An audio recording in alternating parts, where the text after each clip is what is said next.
Vamos falar agora de Graça Aranha, que chamava-se José Pereira da Graça Aranha.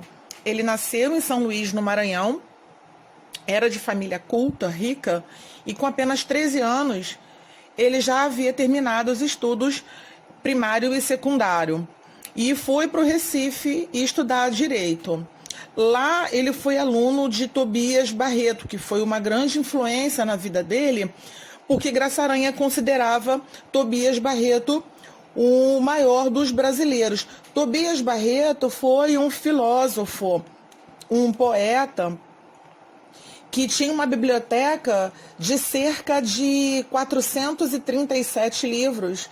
Desses 437, 102 eram livros alemães.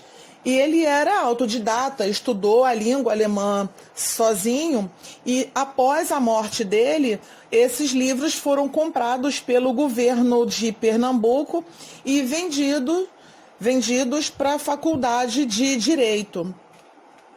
Então, continuando, Graça Aranha se formou em 1886, viajou para o sul do país, onde ele se dedicou à advocacia, ao magistério e à magistratura.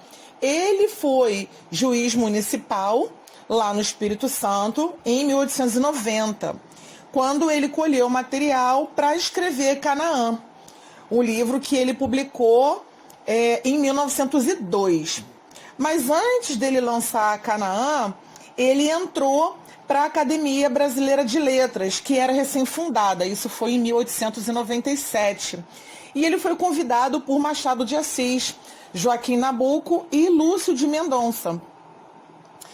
A Academia Brasileira de Letras só entrou em funcionamento, na verdade, no ano seguinte.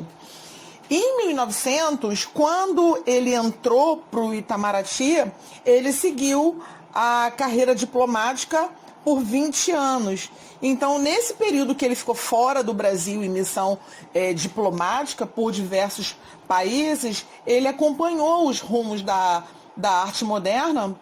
E depois que ele se aposentou como diplomata, que ele voltou para o Brasil, mas isso já em 1921. Falando agora um pouco sobre Canaã, que é uma das principais obras de Graça Aranha, que foi a obra inauguradora do pré-modernismo. Nessa obra, Graça Aranha expõe a vida do imigrante na luta para se adaptar e se fixar aqui no Brasil.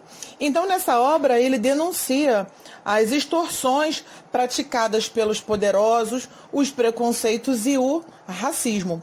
Então, por essas características e pelo valor dessa obra, pelo valor documental, é que ela se destaca como marco inicial do pré-modernismo, que é uma fase da literatura cuja proposta principal é a redescoberta do Brasil por meio da denúncia da realidade brasileira.